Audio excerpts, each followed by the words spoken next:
पुणे स्टेशनवरची गर्दी कमी करण्यासाठी प्रशासन एकीकडे मोठमोठे प्रकल्प राबवण्याच्या घोषणा करतं, पण दुसरीकडे मात्र बेसिक सुविधांची सुद्धा बोंबाबोंब इथे पाहायला मिळते। काही दिवसांपूर्वीच पुणे रेल्वे स्थानकावर तिकीट खिडक्यांवर मोठ्या प्रमाणात गर्दी झाल्याचं पाहायला मिळालं आणि तेव्हा एकूण 4 तिकीट खिडक्या सुरू होत्या। मात्र त्यावेळी गर्दी इतकी प्रचंड होती की त्या मानाने सुरू असणाऱ्या तिकीट खिडक्या ह्या अपुऱ्या पडल्या। परिणामी प्रवाशांना 2 तासाहून अधिक वेळ रांगेतच उभं राहावं लागलं होतं। त्यामुळे प्रशासनानं आता ज्या गोष्टींची नागरिकांना गरज आहे त्यावर कधी उपाययोजना करणार असा प्रश्न संतप्त नागरिकांकडून उपस्थित केला जातोय। चला तर आजच्या या व्हिडिओमध्ये या सगळ्याबद्दल सविस्तररित्या जाणून घेऊया। नमस्कार, मी रामेश्वरी आणि तुम्ही पाहताय कट टू कट। पुणे शहराची ओळख आता केवळ शैक्षणिक आणि IT हब म्हणून नाही तर वाढत्या वाहतूक कोंडीसाठी सुद्धा होऊ लागली आहे।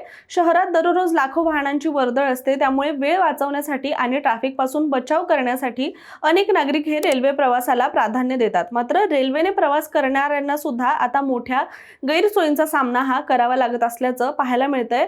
पुणे रेल्वे स्टेशन हे राज्यातील महत्त्वाचं आणि व्यस्त रेल्वे स्थानकांपैकी एक आहे। दररोज साधारण 1.5 ते 2 लाख प्रवासी या स्थानकावरून प्रवास करतात। मुंबई, नागपूर, हैदराबाद, दिल्लीसह विविध दिशांना जाणाऱ्या गाड्यांमुळे या ठिकाणी कायमच प्रवाशांची मोठी गर्दी सुद्धा असते।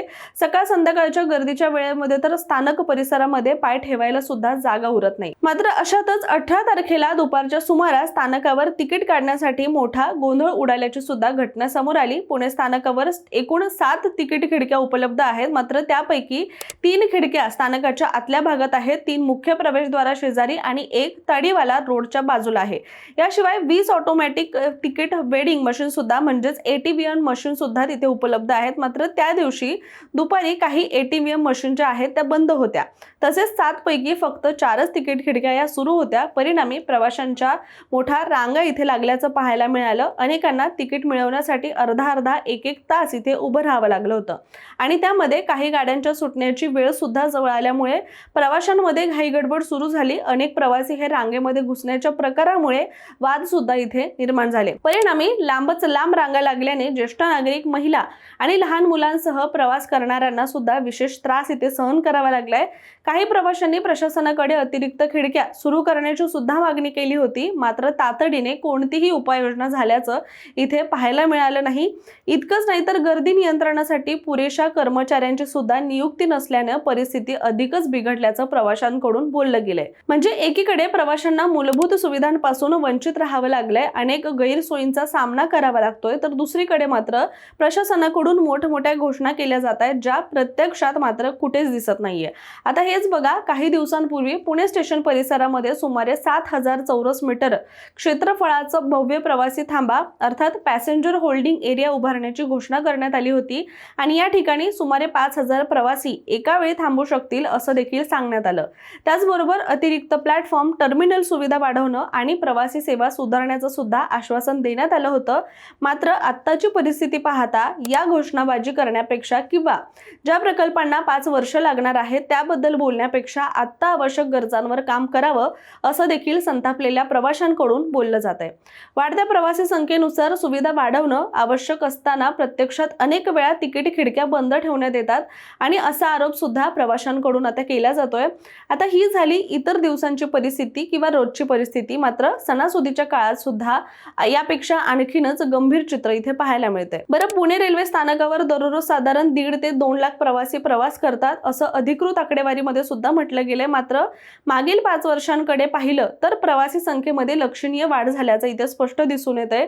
शहराची लोकसंख्या वाढली आहे, IT क्षेत्राचा विस्तार झालाय, उपनगरांमधून दररोज ये-जा करणाऱ्यांची संख्या सुद्धा वाढली आहे आणि त्याचबरोबर रेल्वे प्रवासाचं प्रमाण सुद्धा वाढलेलं आहे।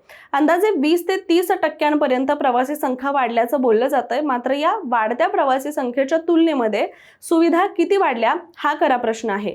तिकीट खिडक्यांची संख्या जवळपास तशीच आहे। अनेक वेळा सर्व खिडक्या सुरू नसतात आणि ऑटोमॅटिक तिकीट वेडिंग मशीन पैकी काही सुद्धा बंद असतात, त्यामुळे प्रवासी वाढले पण सोयी मात्र त्याच जागी राहिल्या असं सुद्धा म्हटलं जातंय। दरम्यान रेल्वे प्रशासनाकडून डिजिटल पर्याय म्हणून UTS ॲप सुद्धा उपलब्ध करून देण्यात आलं होतं, मात्र या ॲपद्वारे सुद्धा अनारक्षित तिकीट मोबाईलवरून घेता येतं।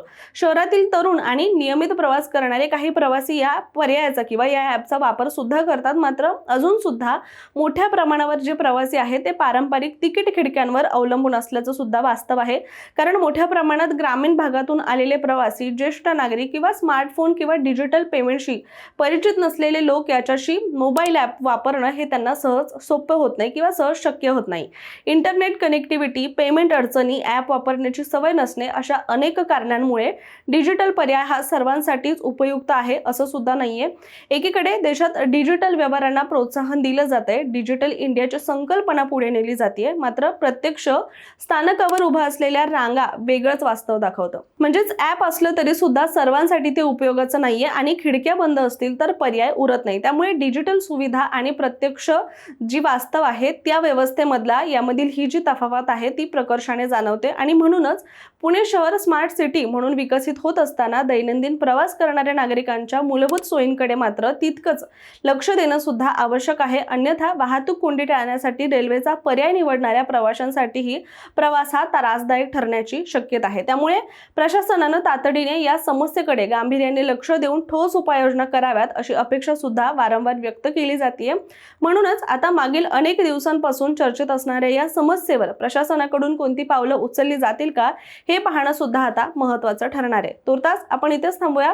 मात्र या विषयाबद्दलचं तुमचं मत काय कमेंट करून नक्की सांगा आणि अशाच माहितीपूर्ण व्हिडिओसाठी सुद्धा कट टू कटच्या YouTube चॅनलला सबस्क्राईब करायला विसरू नका.